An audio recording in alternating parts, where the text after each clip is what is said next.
देखती आंखों, सुनते कानों और धड़कते दिलों, आप सबको हमारी तरफ से अस्सलाम वालेकुम। क्या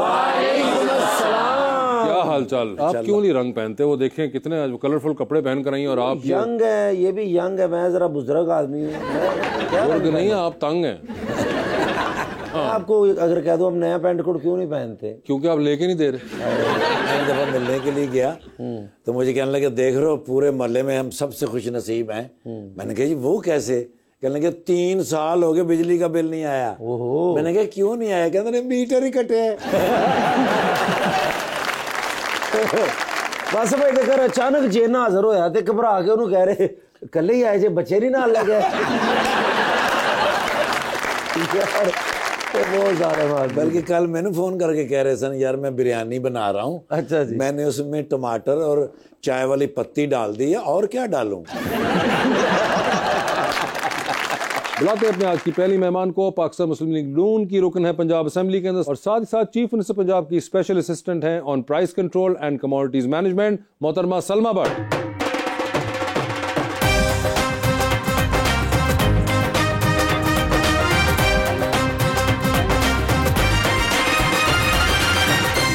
उनका साथ देने के लिए हमारी दूसरी मेहमान एक्ट्रेस एंड मॉडल मलाइका रियाज।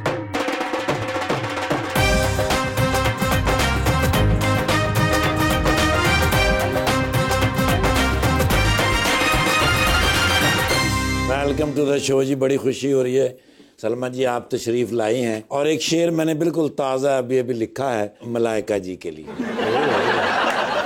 दिल तो कहता है कि ज़माने से छुपा लूं उसको, दिल की धड़कन की तरह दिल में बसा लूं उसको, वो जो रूठ जाए मुझसे मेरे दिल की मालिक, सारी दुनिया को खफा करके मना लूं उसको।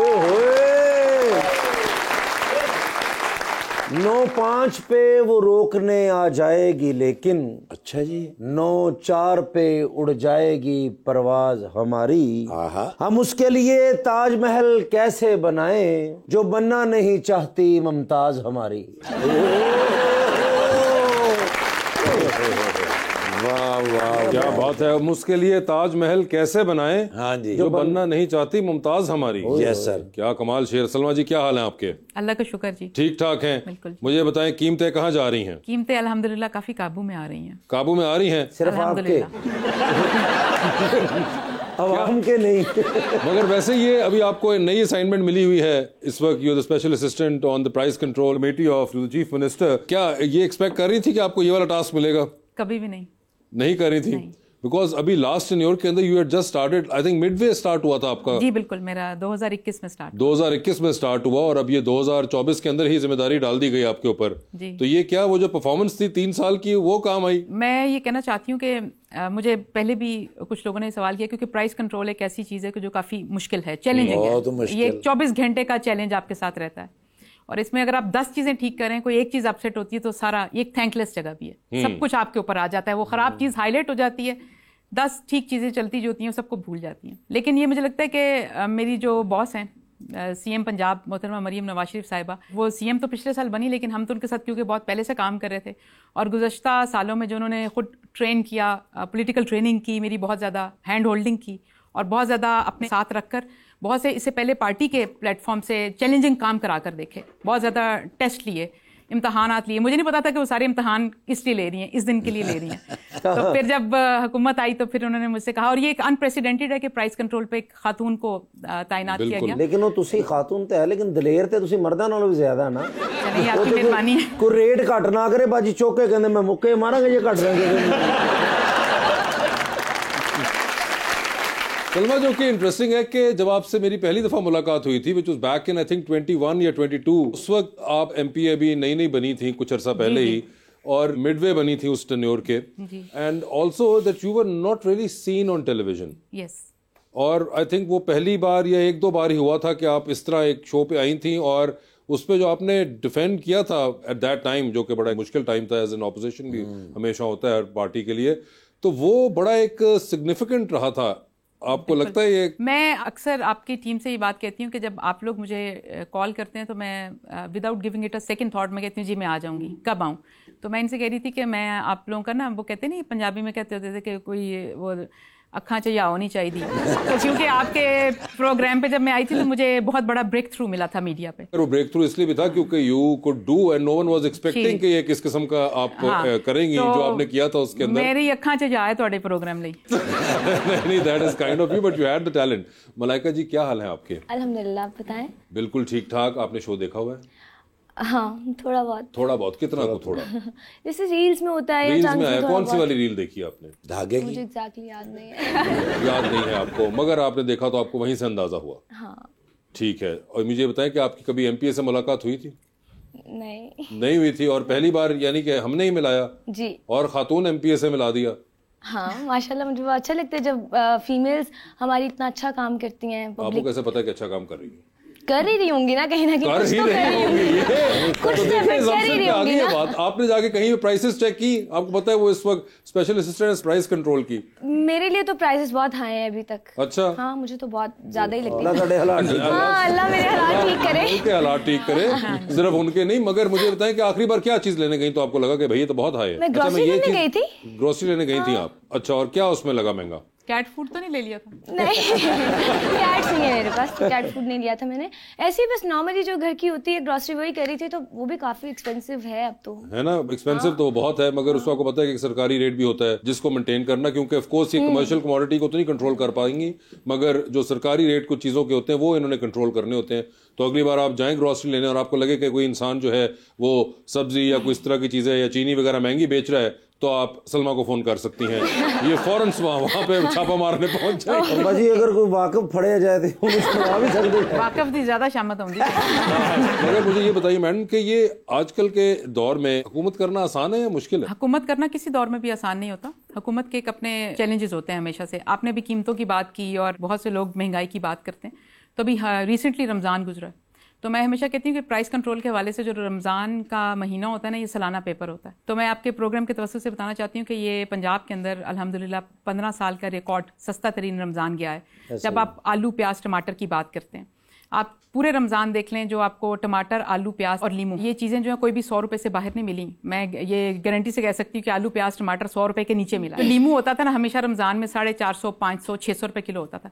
इस दफ़ा 125 से 130, 135 मैक्सिमम गया है जब गया है। खजूरें जो पिछले साल रमज़ान में मिलती थी ना 550 रुपये, 600 रुपये किलो, वो इस दफ़ा हमने 460, 480 रुपये से बाहर नहीं जाने दी। और ये चीज़ें मैं इसलिए नहीं कह रही कि मैं एक जगह बैठी हुई और मैं बात कर रही हूँ। पूरे रमज़ान में इस सूबे के जो 37 ज़िला हैं, हर जिले में मैं खुद गई हूँ। मैंने एक एक जिला फिरा इस सूबे का।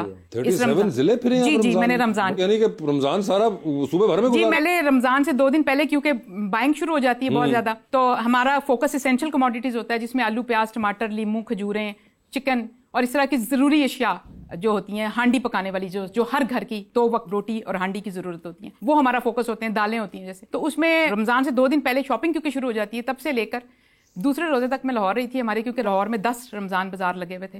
उसके बाद मैं तीसरे रोजे यहाँ से निकली थी और 27वें रोजे वापस आई थी। और साहबा ने अप्रिशिएट किया है, इनको बड़ी दाद दी, वो मैंने देखा भी है। अच्छा प्रभा जी, जिस तरह तुम कह रहे हो ना आलू टमाटर प्याज ये वो, मुझे लगता तुम रेडी ला ली आप। ऐसे कोई पीछे भरे भी होते थे आपने डिक्की के अंदर?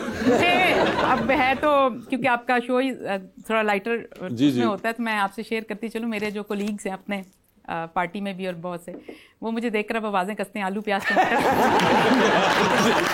ये आप ऐसी बातें चाहे शो जैसा भी हो नहीं बताते, ये और लोग भी छेड़ बना लेते हैं इसकी। कोई बात नहीं। मगर आपकी तो गाड़ी के अंदर आपके तो माशाल्लाह रेट लिस्ट साथ में होती होगी हर वक्त? जी, मेरे जहन में भी होती है हर वक्त, ऑनेस्टली स्पीकिंग। कई दफा ऐसा होता है कि मेरी रात को आंख खुल जाए तो मैं फौरन सोचती हूँ कि आज वो सप्लाई क्या है और टमाटर का रेट सुबह क्या निकलना है, और इस तरह की चीजें होती हैं दिमाग में। बिल्कुल ये बात हकीकत। मुझे आपके प्रोग्राम पे भी शुरू होने से पहले पूछ रहे थे मैडम आपकी हॉबीज क्या हैं, मैंने कहा फिलहाल तो आलू प्याज टमाटर। आप चैलेंजेस तो बहुत फेस करती होंगी, इस टाइम क्या चैलेंज फेस कर रही हैं? डेफिनेटली ये काम ही इस तरह के, देखें मैं अगर आपको थोड़ा सा बताऊं, जैसे इसमें जितनी भी पंजाब के अंदर सब्जी मंडी है, फ्रूट मंडी है, गल्ला मंडियां हैं, फिर उसके अलावा ये जो चिकन पोल्ट्री का है इसके रिजीम के अंदर आता है। अब देखें कोई भी दालें या कोई चीज़, अब जैसे पोल्ट्री का हम एक क्राइसिस में से गुजर रहे हैं। रमज़ान के अंदर ये हुआ कि पोल्ट्री के हमें क्राइसिस रहा थ्रू आउट, और उसमें जो फरवरी मिड के ऑनवर्ड्स पोल्ट्री की डिजीज आ गई। अब पोल्ट्री एक ऐसी चीज़ है, मुर्गी जो होती है फार्म पे बड़ी होती है और 45 दिन के बाद उसने बाजार में आना होता है, वो पेरिशेबल आइटम है। बीच में कोई डिजीज आ जाए, कोई बीमारी आ जाए, वो एक आप कह सकते हैं मेरे हाथ बस से हमारे बाहर हो जाता है उसको कंट्रोल करना। पहले इसमें रानीखेत बीमारी आ गई, फिर H9 और रेस्पिरेटरी बीमारी आई जिसने इसको एक तूल दे दिया, और फिर चिकन जो था वो एक्सपायर भी हुआ और फार्म पे, और फिर दूसरा उसका वेट गेन करना कम हो गया, जिससे सप्लाई और डिमांड के अंदर गैप आया। जब भी तलब और रसद के अंदर गैप आएगा उस चीज़ की प्राइस महंगी होगी। हमारा बुनियादी तौर पे जो फोकस रहा पिछले पूरे, जब कोई मैं जुलाई में ये टास्क पे आई थी, तो जो मुझे वज़ीर आला ने पहली चीज़ जो कही थी करने के लिए, मरीम नवाज शरीफ साहिबा ने, वो ये कहा था कि डिमांड एंड सप्लाई को कंट्रोल करना और मैनेज करना है। अगर हमारी डिमांड क्या है लोगों की, और अगर हम उसको सप्लाई चेन मैनेजमेंट को स्ट्रॉन्ग करके तलब और रसद को पूरा कर दे, तो हम एक सस्टेनेबल मॉडल में जा सकते हैं प्राइसिंग की। और हमारा हमेशा फोकस उसके ऊपर रहा है। उसको मेक श्योर करने के लिए ये करना बहुत जरूरी था कि दिसंबर और जनवरी में चूजे ज्यादा डाले जाते फार्म्स पे। उसके पीछे उसको इंडस्ट्री के साथ इन टच रहना, मुतअद्दिद मुलाकातें करना और उनके साथ इस बात पे एग्रीमेंट करना, ये हम सारी चीजें आप सिर्फ बातचीत से कर सकते हैं इंडस्ट्री के साथ, क्योंकि ओपन मार्केट है, प्राइवेट बिजनेस है, लोगों के फार्म्स होते हैं। और फिर उसके अंदर हमने ये किया भी। पिछले 3 सालों से बेसिकली चिकन पोल्ट्री बहुत ज़्यादा क्राइसिस में रही है, जिसके बाद हम इसको अब निकालने की कोशिश करें। और अब ये एक प्रोडक्शन, जब तक हम इसकी नहीं बढ़ाते हम इसके से बाहर नहीं आ सकते। इसकी प्रोडक्शन बढ़ाने के लिए हम इसके बिल्कुल अपवर्ड ट्रेंड में, जैसे इसकी मशीनें लगती हैं, हैचरीज होती हैं, हैचरीज में मशीनें होती हैं। मशीनों का हिसाब होता है कि ऐसे महीने अगर 1300 मशीन चली है तो इतना चूचा निकलेगा 2 महीने बाद, ऐसे महीने 1400 मशीन चली है तो इतना चूजा निकलेगा। अब जैसे फरवरी में और मार्च में मैक्सिमम पे गई हैं हमारी मशीन्स, जिसका रिजल्ट जो है वो अप्रैल और मई में हम एक्सपेक्ट करें कि इंशाल्लाह हमारी सप्लाई जो है वो बढ़ जाएगी। इंशाल्लाह हम फोर्स ही कर रहे हैं। बाजी मुर्गियां दी गल छड़ दो, मेरा अंडा देने दिल कर हमने बहन को पॉलिटिक्स फ्रॉम यूएसए, पॉलिसी और साइकोलॉजी पढ़ाई थी, वो किधर चूचे और चूजों में फंस गई। मैंने सोचा था कि आप आखिर में चूचे और चूजों की ये सवाल मुझसे बहुत लोग करते हैं। और मैं ये कहूँगी कि मुझे खुद भी मालूम नहीं था कि पिछले 4-5 सालों में जिस तरह से, जब मरीम नवाज शरीफ साहबा चीफ ऑर्गेनाइजर बनी पार्टी की, और उससे पहले भी जिस तरह से मुझे जिस खदोखाल पे ट्रेन करी थी, हमेशा मुझे बहुत चैलेंजिंग टास्क दिया करती थी। तो मैं हमेशा सोचती थी कि ये मुझे मुश्किल काम क्यों देती हैं। उसके बाद वो मुझे हमेशा कहती भी थी कि मैं तुम्हें मुश्किल काम देती हूँ, तो जब तुम करके आती हो तो मुझे शाबाश भी देती थी। तो फिर जब हुकूमत आई और उसके बाद वाकई मैं बिल्कुल, मेरी एक्सपेक्टेशन के बियॉन्ड था कि मुझे प्राइस कंट्रोल देंगे। लेकिन ये ऑन अ लाइट साइड, तो ये बहुत से लोग मुझे कहते हैं कि आप अमेरिका से पढ़ के आई, आपने गवर्नमेंट कॉलेज से साइकोलॉजी पढ़ी, एंड में मैं मंडियों में जाती हूँ और मैं बिल्कुल पंजाबी में सारी फील्ड होती है, मेरा काम ही सारा ही होता है, ताजरों के साथ, आड़तियों के साथ, किसानों के साथ, खेतों में, और मैं सारा दिन फील्ड के अंदर, मैं 80% से ज़्यादा टाइम अपना फील्ड में गुजारती हूँ, और वो टोटल एक पूरी पंजाबी ज़िंदगी होती है। मुझे कई दफ़ा मेरे घर में सब कहते हैं कि हमें लगता है कि आरती से ही हम ज़िंदगी साथ गुजार हैं, तो वो एक अपनी तरफ। लेकिन मुझे इसमें एक बहुत सेंस ऑफ सेटिस्फेक्शन इसलिए फील होती है, ये एक ऐसी चीज़ है जिसका ताल्लुक 13 करोड़ या 14 करोड़ लोग हैं जो सबके साथ जुड़ा हुआ है। और इसमें अगर आप कोई भी इम्पैक्ट लेकर आते हैं, कोई क्रिएट करते हैं या कोई अच्छी चीज़ कर पाएँ, तो इसका जो असरात है वो सब लोगों पे आएंगे, आम लोगों पे आएंगे। कम आमदन वाला जो तबका है हमारा, मतवस्त तबका है, दिहाड़ीदार हैं, मजदूर हैं, रेडियो वाले हैं, दुकानदार हैं, नर्सेज हैं, टीचर्स हैं, नौकरी पेशा लोग हैं, हर किसी के घर की ज़रूरत है 2 वक्त का खाना। इसलिए मुझे कभी कभी लगता है कि अगर आप इसको असल में आप इस काम को करें तो मुझे लगता है कि ये एक इबादत भी है।